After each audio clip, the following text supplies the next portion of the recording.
नमस्कार दोस्तों, कैसे हैं आप लोग। मैं दिनेश शर्मा ऑनलाइन क्लासेस में आपका बहुत बहुत स्वागत करता हूं।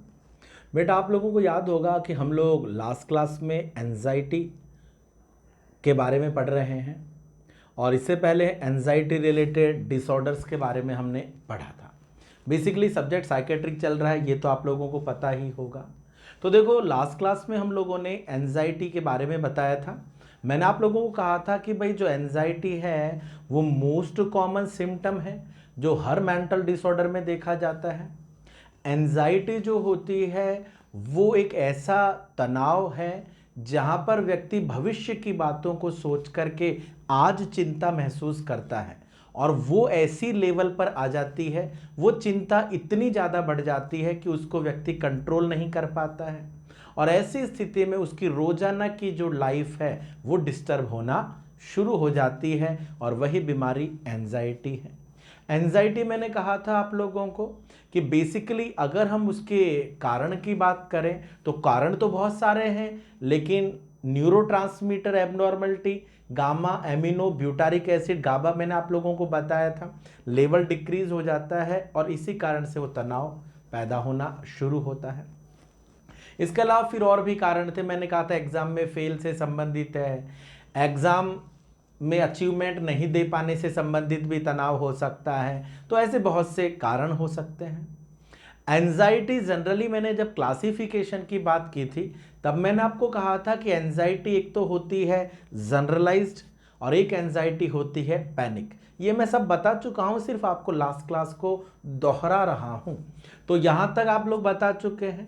इसके अलावा मैंने आप लोगों को कहा था कि जो पैनिक एंजाइटी है उस पर थोड़ा ज़्यादा फोकस देना, क्योंकि एक तो उसका ड्यूरेशन एग्जामिनर पूछता है और आपको पता है पैनिक अचानक तनाव जो पैदा होता है वही पैनिक कंडीशंस है। मैंने आपको बता दिया था एग्जाम में असफल होने पर, कोई भी फाइट हो जाने पर, एक्सीडेंट जैसी दुर्घटना हो जाने पर, परिवार में किसी को सीवियर बीमारी हो जाने पर, या सीधा सीधा आप कैसे किसी भी व्यक्ति की जिससे क्लोज रिलेशन है उसकी डेथ हो जाने पर भी तनाव पैदा हो सकता है और वो स्थिति क्या कहलाती है, पैनिक एंजाइटी की कहलाती। पैनिक सिचुएशंस भी बोलते हैं, जैसे एक विक्टिम है रेप वाली, उसको भी उसी समय पर मान लो रेप है तो वहां पर भी तो अचानक एक ऐसी थ्रेटनिंग कंडीशन आ गई है, वो भी उस तनाव लेवल को बढ़ा रही है। तो कहने का बेसिक पॉइंट है जो अचानक पैदा हो रही है वो पैनिक है, जिसका ड्यूरेशन 6 महीने या उससे अधिक होता है वो जनरलाइज्ड होती है। तो यहां तक हम लोग बढ़ चुके हैं। इसके अलावा आगे हम लोग बात करना चाहेंगे नेक्स्ट, और नेक्स्ट आपने बताना है sign and symptom of anxiety. ध्यान से सुनिएगा कि एंजाइटी और एंजाइटी रिलेटेड आपने क्या बताने हैं बेटा, साइन एंड सिम्टम्स के बारे में आपने बताना है। अब देखो बेटा, ध्यान से सुनिएगा कि एंजाइटी और इसके बेसिकली जो साइनस सिम्टम्स हैं उसमें जनरल पॉइंट्स तो आप यहाँ पे बताओ। जैसा आप लोग देखते हो कि जो सिम्टम्स आते हैं वो फिजियोलॉजिकल चेंजेस होते हैं, फिजिकल सिम्टम्स होते हैं, साइकोलॉजिकली भी होते हैं, लेकिन हम लोग फिजिकल साइकोलॉजिकल के नाम से नहीं पढ़ेंगे।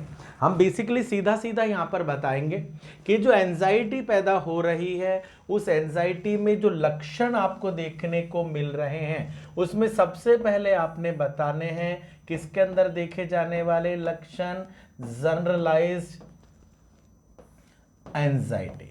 कि भाई जनरलाइज एंजाइटी और जनरलाइज एंजाइटी में देखे जाने वाले क्या बताने हैं आपने, साइन एंड सिम्टम्स। कहने का मतलब है कि जब हम रूटीन में तनाव होता है तो किस प्रकार के लक्षण हैं जो आपको या पेशेंट को देख सकते हैं, जिसमें आपने यहां पर बताना है सबसे कॉमन सा जो पॉइंट है उसमें आप देखते हो कि जब भी हमें तनाव होता है तो हेडक आपको देखने को मिलता है।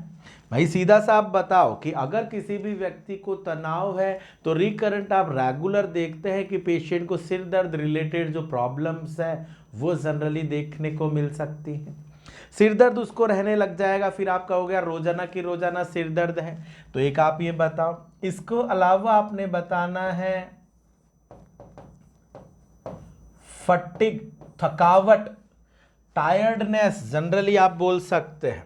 भाई हेडक आप बताओ, फटिग बोल सकते हैं, या आप बोल सकते हैं टायर्डनेस के बारे में, कि भाई हर छोटा सा काम करेगा नहीं कि उसको थकान बहुत ज़्यादा महसूस होने लगेगी, क्योंकि उसकी जो मानसिक रूप की थकान है वो शारीरिक सिम्टम्स के रूप में भी बाहर आती है। तो यहाँ पर आप ध्यान दो, सिर दर्द रिलेटेड प्रॉब्लम्स हो सकती है, फटिग आप यहाँ पे बता सकते हैं। इसके अलावा आपने यहाँ पर बताना है पैल्पिटेशंस,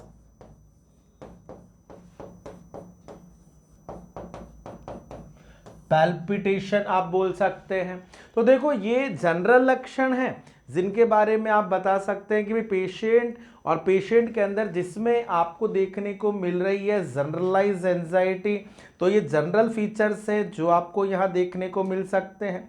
इसके अलावा देखो लक्षणों की ही अगर हम बात कर रहे हैं तो लक्षणों के अंतर्गत आप और बेसिक फीचर्स कह सकते हैं, जैसे चेस्ट पेन बोल सकते हैं, टैकिपनिया, डिस्निया। तो जनरल फीचर्स हैं जो आपको जनरल मेडिकल सर्जिकल में भी देखने को मिलते हैं। इसलिए मैंने आपको क्या कहा था कि ज़्यादातर जो एग्जामिनर पूछता है वो आपको साइकोलॉजिकल या जो पैनिक है ना, एंजाइटी, उससे रिलेटेड फीचर्स पूछेगा। यहाँ पर फिर भी आप बोल दो, जैसे आप कह रहे हैं कि चेस्ट पेन रिलेटेड पेशेंट जो है वो कंप्लेन कर सकता है, चिड़चिड़ापन,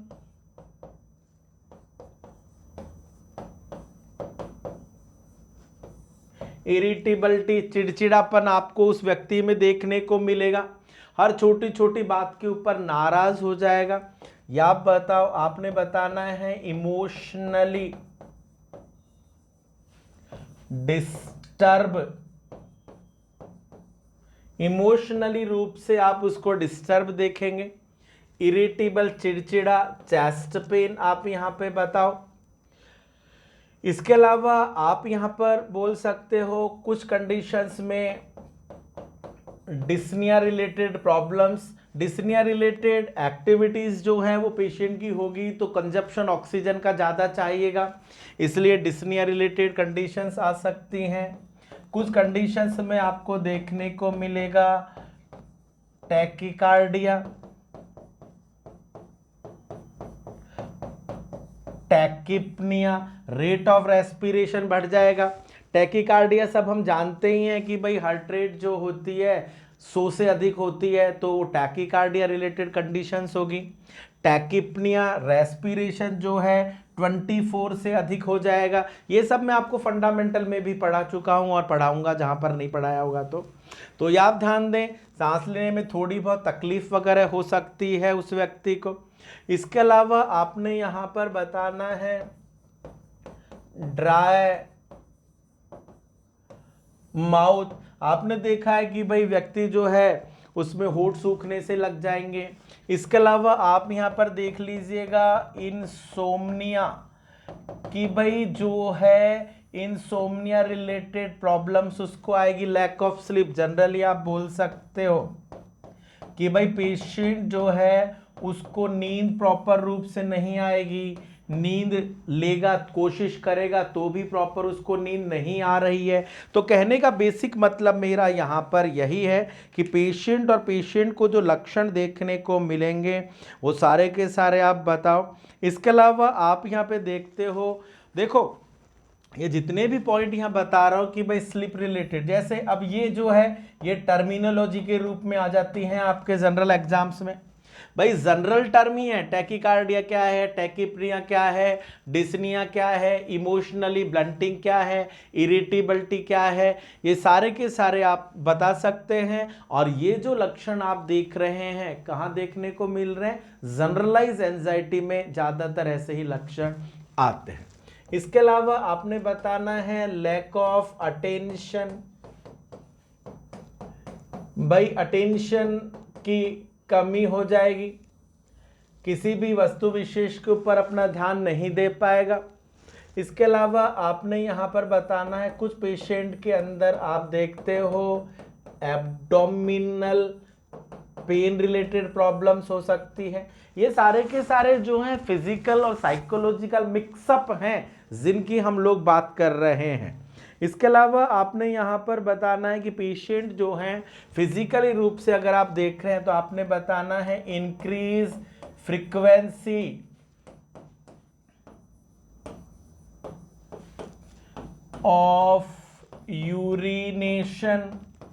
भाई हम लोग बात कर रहे हैं बेसिक फीचर्स, और बेसिक फीचर्स वो फीचर्स जो कि आपको देखने को मिलते हैं ऐसे मरीजों में जिन मरीजों के अंदर जनरलाइज एंजाइटी देखी जाती है। इसके अलावा आपने यहाँ पर बताना है रेस्टलेसनेस। तो कहने का बेसिक मेरा मकसद है कि आपको ये जो हैं कॉमन फीचर्स हैं, और ये कॉमन फीचर्स आपको कहाँ देखते हैं, कॉमन। और कॉमन बेसिकली क्या था, जनरलाइज। मैंने आपको कहा था कि जनरलाइज एंजाइटी कॉमन है, जो एंजाइटी में ज्यादातर देखी जा रही है। तो वहां पर आप देख रहे हो फ्रीक्वेंसी ऑफ यूरिनेशन बढ़ेगा, पेशेंट जो है रेस्टलेसनेस देखने को मिलेगा, कुछ पेशेंट में एब्डोमिनल क्रैम्प्स वगैरह आ सकते हैं, अटेंशन उसकी प्रभावित होने लग जाएगी, चिड़चिड़ापन, irritability, palpitation, tachycardia, dyspnoea, tachypnoea, ये सारे के सारे जो फीचर्स हैं आपको यहाँ देखने को मिल सकते हैं। इसके साथ साथ आपने यहाँ पर बताना है कुछ पेशेंट के अंदर आप देखेंगे मसल टेंशन भी आपको देखने को मिल सकती है, मसल्स में खिंचाव। आप देखना जैसे मैंने हेडेक बोला था वैसे ही यहाँ पर आपको देखने को मिल सकती है मसल टेंशन, मसल्स वगैरह में खिंचाव बहुत ज़्यादा रहने लगेगा। इसके अलावा आपने यहाँ पर बताना है खाने पीने पर उसका ध्यान जो होगा वो बेसिकली कम हो जाएगा। तो आपने यहाँ पे बताना है लॉस ऑफ एपेटाइट।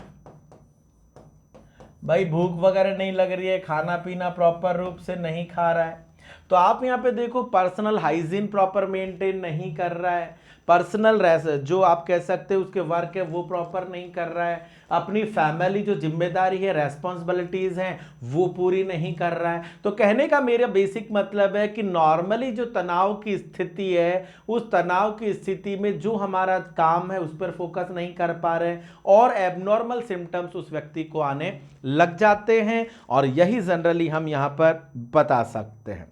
इसके अलावा देखिएगा आगे आपने बताना है नेक्स्ट, ये तो हमने बात की उन लक्षणों के बारे में जो लक्षण स्पेसिफाइड जनरलाइज्ड एंजाइटी में आपको देखने को मिल रहे हैं।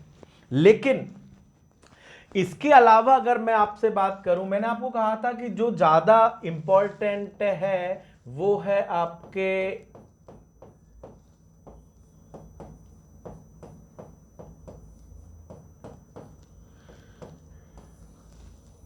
कौन सी एंजाइटी, पैनिक। तो पैनिक एंजाइटी और पैनिक एंजाइटी रिलेटेड आप क्या बताने वाले हो, साइन एंड सिम्टम्स।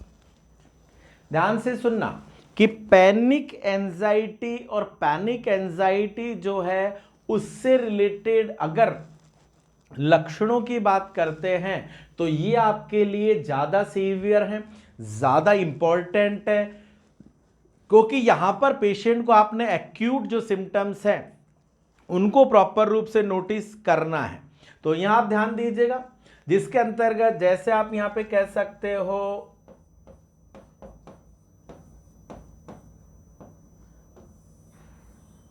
वर्थलेस। क्या मतलब है इसका, पैनिक कंडीशन। फॉर एग्जाम्पल आप ध्यान से सुनना, बहुत इंपॉर्टेंट है, जिसको आप कई जगह लिखा हुआ देखोगे डेल्यूजन ऑफ वर्थलेस। ये जनरली जो वर्थलेस आप कह रहे हो ये उस व्यक्ति में लक्षण आता है जो व्यक्ति बार बार एग्जाम का प्रयास करता है लेकिन एग्जाम में सफल नहीं हो पाता है। तो धीरे धीरे धीरे उसमें हीन भावना आने लग जाती है, डिप्रेशन की भावना आने लग जाती है, और उसको लगता है कि दुनिया में सबसे नाकारा, सबसे बेकार, यूजफुल नहीं हूं, मतलब अनयूजफुल थिंग हूं, बेकार चीज हूं, और यही लक्षण के बाद उस व्यक्ति में सुसाइडल आइडियाज आने लगते हैं। तो बेसिकली पॉइंट है वर्थलेस, जहां पर आप कह सकते हैं कि patient believe he has not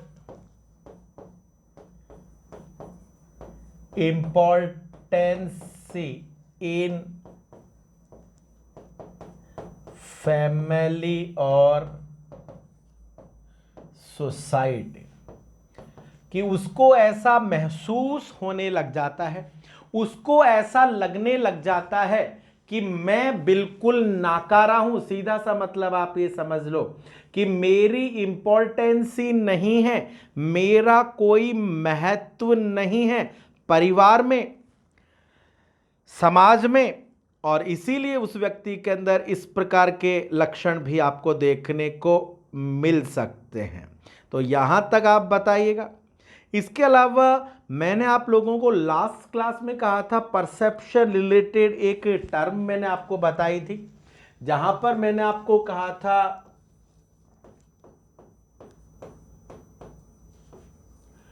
डीपर्सोनलाइजेशन, या इसी को हम कहते हैं डी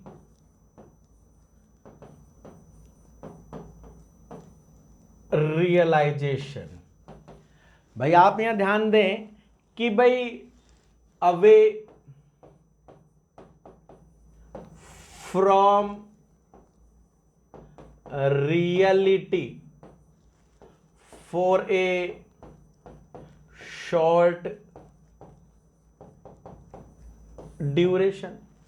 मैंने आपको कहा था कि पेशेंट को कई बार ऐसा लगता है कि उसके लिम्स की साइज बढ़ रही है, सही गलत के बीच डिफरेंस नहीं कर पाता है।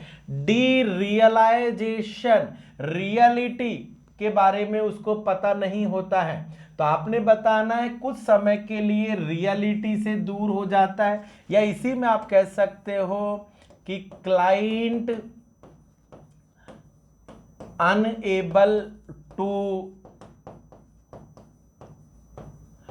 डिफरेंस बिटवीन राइट और रॉन्ग, सही गलत के बीच में अंतर नहीं कर पा रहा है।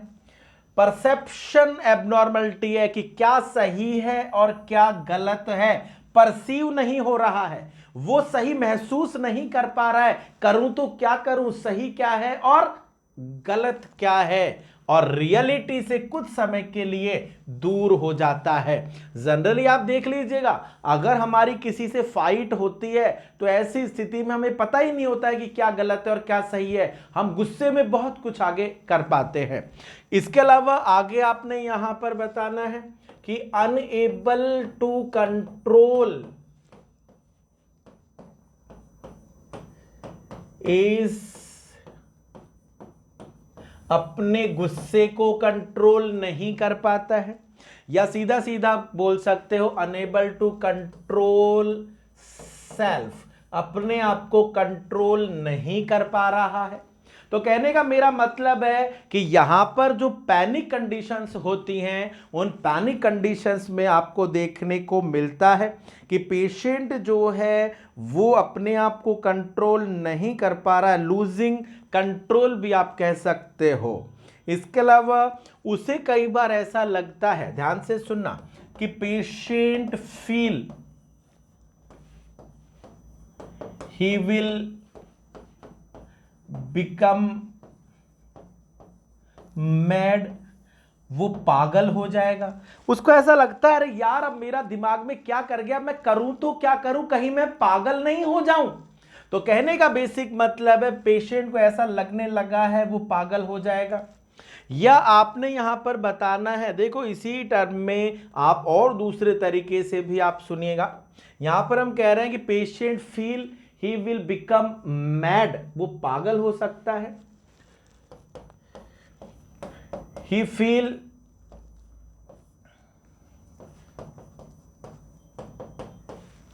ही विल गेट, या सीधा सीधा आप यहां पे कह सकते हो हार्ट फेलियर, पैल्पिटेशन साथ में होगा, और उसको ऐसा लगने लगेगा कि कहीं उसका हार्ट फेल नहीं हो जाए। भाई इतना ज्यादा तनाव बढ़ जाएगा कि उसको ये डर लगने लगेगा कि उसका हार्ट फेल हो जाएगा। या आपने यहां पर बताना है, स्पेसिफिक नाम है,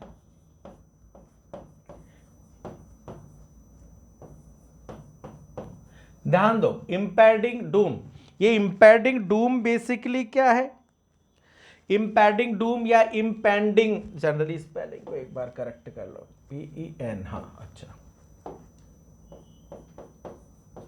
ध्यान दो। इम्पेंडिंग डूम ये क्या चीज है, एक तो इसको इंपॉर्टेंट है, अंडरलाइन कर लेना, आपके एग्जाम में पूछा गया है भाई। इम्पेंडिंग डूम, और इम्पेंडिंग डूम का मतलब होता है fear of dying, fear of death. उसको ऐसा लगने लगेगा कि यार मेरा हार्ट फेल हो सकता है, मैं पागल सा हो जाऊंगा, या कई बार ऐसा लगता है कहीं मैं तो नहीं मर जाऊंगा, ऐसी स्थिति तो नहीं आ जाएगी। तो कहने का मतलब है पैनिक कंडीशंस में इतना तनाव व्यक्ति में आ जाता है कि उस व्यक्ति को ऐसा लगने लगता है कि मैं मरने वाला हूं। तो आपने यहां बताना है फियर ऑफ डाइंग या डेथ आप बोल सकते हो, मरने का डर। तो ये इंपेंडिंग डूम प्रॉपर रूप से बेटा आप ध्यान दीजिएगा। इसके अलावा चॉकिंग रिलेटेड सेंसेशंस जो है वो पेशेंट में फील हो सकते हैं।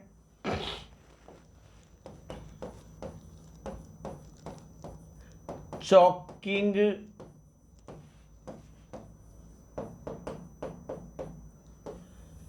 सेंसेशंस आप बताओ, जैसे कुछ फंस गया है, चॉकिंग गले में कुछ अटक गया है, ऐसा उसको महसूस होने लगता है। इसके अलावा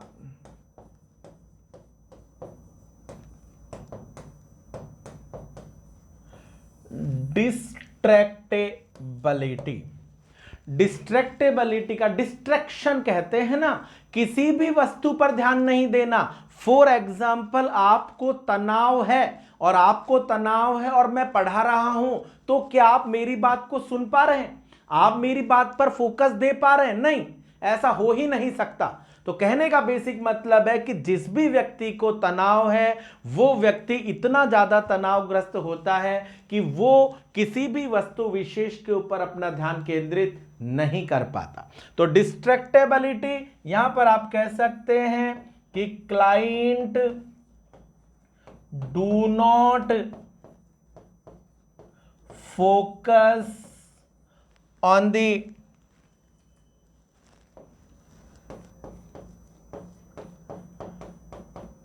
पर्टिकुलर ऑब्जेक्ट और स्टिमुलाई, कि जो व्यक्ति है वो पर्टिकुलर वस्तु पर, पर्टिकुलर ऑब्जेक्ट पर और पर्टिकुलर स्टिमुलाई के ऊपर फोकस नहीं कर पाता है, यह आप बता सकते हैं। इसके अलावा आपने यहां देखना कि अगर छोटी छोटे शोर शराबा भी होता है तो भी वो चिड़चिड़ा जाता है। तो आपने यहां बताना है हाईली सेंसिटिव अबाउट नॉइज, शोर के प्रति बहुत ज्यादा सेंसिटिव हो जाता है। इसके अलावा आपने आगे बोलना है पैनिक फोबिया, पैनिक फोबिया, और पैनिक फोबिया भी यही है कि यहां पर उसको ऐसा लगता है कि फीलिंग ऑफ हार्ट फेलियर, अलग से नाम दिया है। तो पैनिक फोबिया उसको लगता है कि पैनिक कंडीशन का डर, और डर यही है कि कहीं मेरा खुद ही का हार्ट फेल ना हो जाए। तो ये जो फीचर्स आप देख रहे हैं, हर फीचर इंपॉर्टेंट है और आपके काम का है।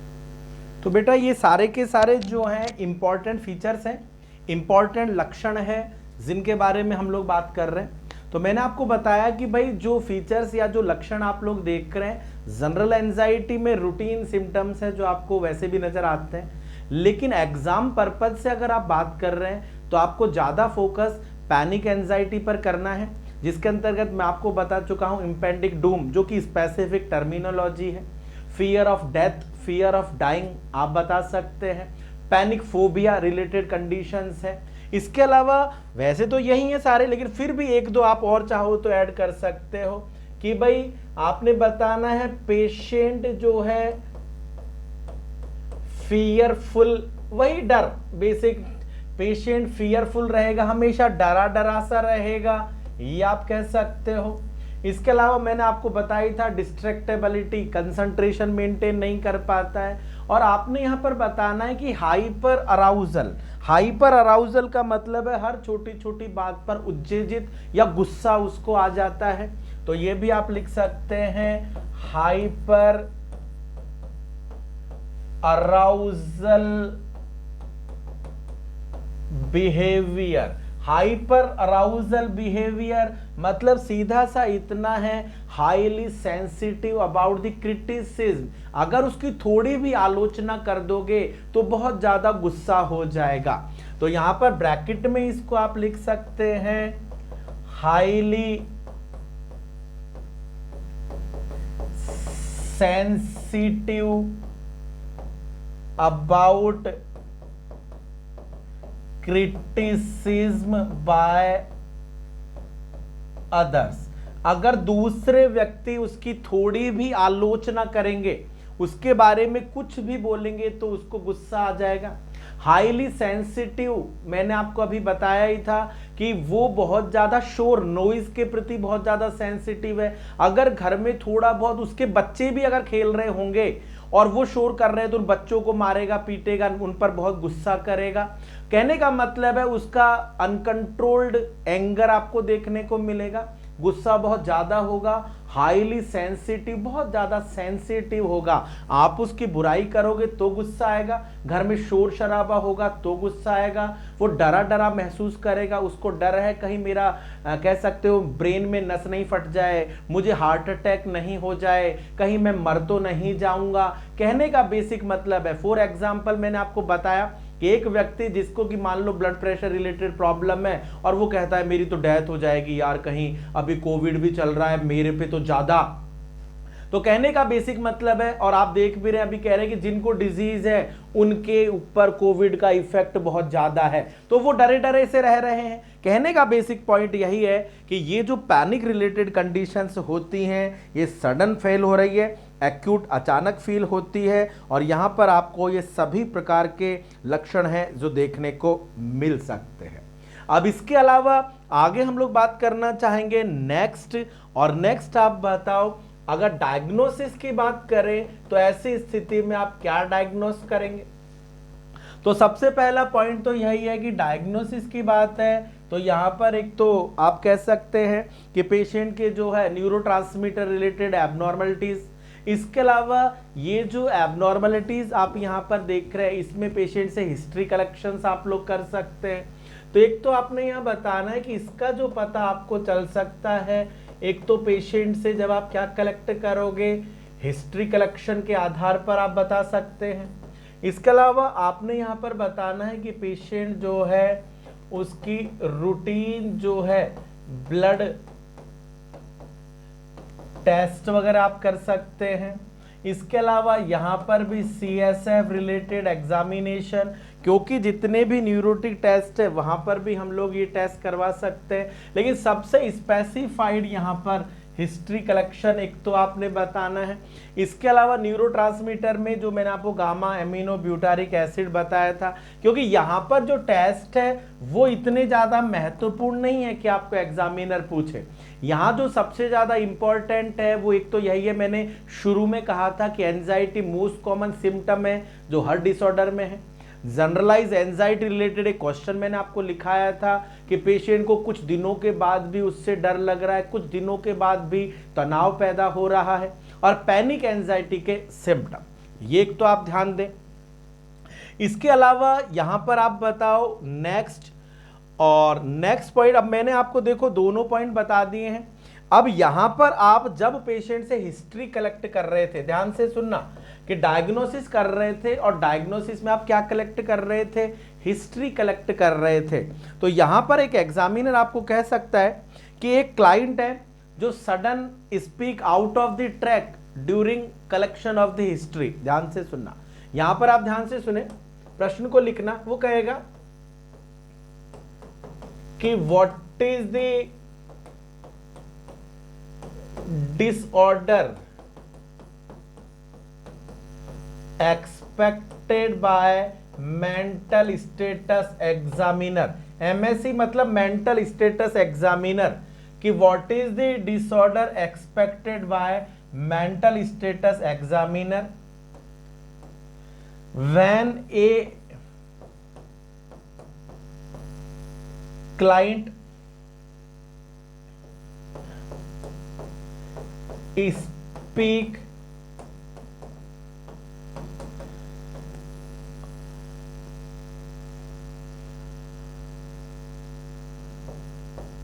ब्रैकेट में लिखो sudden. When a client sudden speak other than topic, कि जब एक मरीज टॉपिक के अलावा अचानक, आप उससे पूछ रहे हो प्रॉब्लम क्या है, सर कोई प्रॉब्लम नहीं है, नींद नहीं आती है, बिल्कुल ठीक चल रहा है, और अचानक वो कुछ का कुछ बोलने लग जाएगा, तो सीधा सा है कि सडन अगर अचानक वो out of track other than topic बोलता है तो ये जनरली डिसऑर्डर जो कंडीशन है वो एंजाइटी है। लेकिन ये जो स्पेसिफिक टर्म है भाई, यहां पर डिसऑर्डर ना लिख करके आप इसको चलो थोड़ा सा करेक्ट कर लो, इसको आप यहां पे डिसऑर्डर ना लिख करके आप लिख सकते हो टर्म। भाई डिसऑर्डर तो चल ही रहे हैं, लेकिन आप यहां टर्म के रूप में आप इसको पूछ सकते हो, और टर्म के रूप में आप इसको पूछोगे तो डी रेलमेंट। डीरेलमेंट, रेल का मतलब पटरी, पटरी पर चलते चलते गाड़ी उतर गई, ट्रैक से उतर गई, मतलब बोल तो रहा था लेकिन वो ट्रैक से हट करके बोलने लग गया है। तो ये डीरेलमेंट है कि पेशेंट अचानक टॉपिक से बाहर बातें करने लग गया है, और ये जनरली जो टर्म होती है क्या कहलाती है, डीरेलमेंट कहलाती है। तो डीरेलमेंट भी एक प्रकार का लक्षण है जो हिस्ट्री कलेक्शन के दौरान आपको एंजाइटी के अंदर देखने को मिल सकता है। कारण क्या है कि वो सोच कुछ रहा है और बोल कुछ रहा है, क्योंकि वो आपकी बात के ऊपर तो प्रॉपर कंसंट्रेट और अटेंशन दे ही नहीं पा रहा है। तो ये आप बताओ। इसके अलावा लास्ट आपने यहां पर बताना है मैनेजमेंट। देखो मैनेजमेंट सबसे पहला पॉइंट तो यही है कि भाई रिलीव एंजाइटी, एंजाइटी को कम करना है, और एंजाइटी को कम करना है तो एक तो आपने यहां पर बताना है सबसे पहली प्रायोरिटी तो यही है कि you should not leave to the client alone, कि पेशेंट को अकेला बिल्कुल भी मत छोड़ो। तो आपने बताना है do not leave alone to the patient. ये आपके निम्हांस के अंदर प्रायोरिटी के रूप में आ चुका है। ध्यान से सुन लीजिएगा कि जो निम्हांस आपका एग्जाम है वहां पर प्रायोरिटी के रूप में आ चुका है कि what is the priority when a client have the severe anxiety, कि अगर एक व्यक्ति जिसको सीवियर एंजाइटी है तो प्राथमिकता क्या है, तो पहली प्राथमिकता है आप उसको अकेला मत छोड़ना, क्योंकि अगर आपने पेशेंट को अकेला छोड़ा और लेवल बहुत ज्यादा हुआ तो हो सकता है कि वो पेशेंट में सुसाइडल टेंडेंसीज, सुसाइडल आइडियाज या फिर कोई भी एबनॉर्मल बिहेव वो एक्सप्रेस कर सकता है। तो एक तो आप ध्यान दें कि अकेला नहीं छोड़े। इसके अलावा आपने यहां पर बताना है नेक्स्ट, और नेक्स्ट आप यहां पे कह सकते हैं कि भाई पेशेंट है तो चोट लगने से बचाओ, प्रोटेक्ट फ्रॉम इंजुरी। आप पेशेंट को किससे बचाओगे, चोट लगने से बचाओगे। इसके अलावा आपने यहां पर बताना है नेक्स्ट, और नेक्स्ट आप बताओ explore internal feeling of client, कि उस व्यक्ति की इंटरनल जो फीलिंग है उसको बाहर निकालो, उससे बात करो, उससे कम्युनिकेशन करो। जब हम बात करते हैं तो वो मन की बातें शेयर करेगा, और जब वो अपने मन की बात आपसे शेयर करेगा तो उस व्यक्ति का तनाव लेवल भी क्या होगा, कम होगा। तो कहने का बेसिक पॉइंट यहां पर यही है कि पेशेंट की इंटरनल जो फीलिंग, जिस कारण से वो तनाव है, वो तनाव को एक तो बाहर निकालने का प्रयास करें, पेशेंट को चोट लगने से बचाएं, और सबसे पॉइंट है कि बचाओगे कैसे, जब उसको आप अकेला नहीं छोड़ोगे। इसके अलावा आपने यहां पर जो थेरेपी हम लोग दे रहे हैं, एक तो आप कह सकते हो कोग्निटिव बिहेवियर थेरेपी।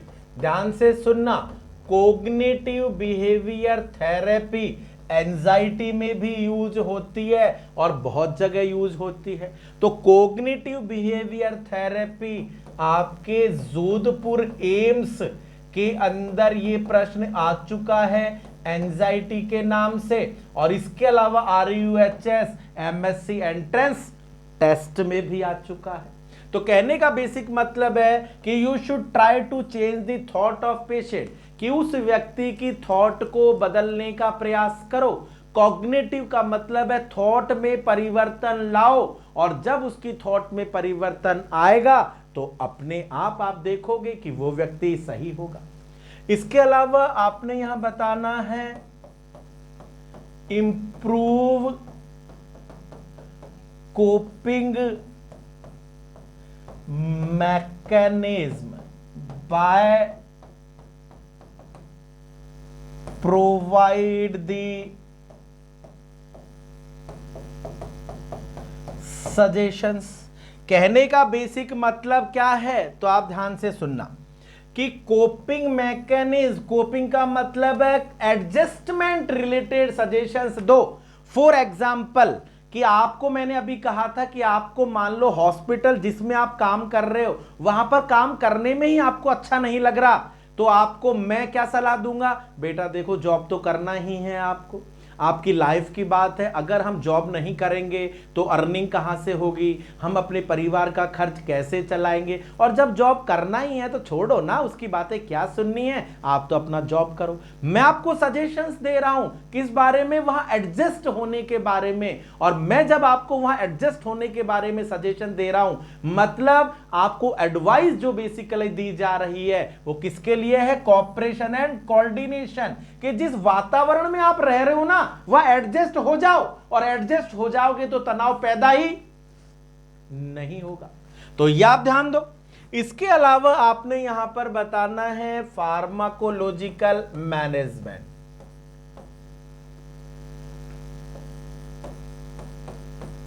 भाई फार्माकोलॉजिकल मैनेजमेंट आप लोग यूज कर सकते हैं, और फार्माकोलॉजिकल मैनेजमेंट में एक तो बेंजोडाइजेपाम। भाई बेंजोडाइजेपाम जो है वो जनरली एंटी एंजाइटी ड्रग है जो यूज की जाती है, जो आपके एग्जाम में ड्रग ऑफ चॉइस के नाम से आ सकती है, कि भाई which of the drug of choice that are used in anxiety disorder, कि एंजाइटी डिसऑर्डर और एंजाइटी डिसऑर्डर में कौन सी ड्रग ऑफ चॉइस है जो जनरली हम लोग यूज करते हैं, तो आप बेंजोडाइजेपाम। और बेंजोडाइजेपाम अगर नहीं है तो ऐसी स्थिति में सेकंड प्रायोरिटी SSRI को भी आप दे सकते हो। ये जनरली एंटी डिप्रेसेंट मेडिकेशन है। तो देखो जनरली तो आपको प्रायोरिटी तो बेंजोडाइजेपाम ही ध्यान देनी है। तो यहां तक आप बताओ, तो ये एक जनरल मैनेजमेंट है। इसके अलावा एक प्रश्न है जो मैं यहां पर आपको लिखूंगा, वो कहेंगे कि what is the observe before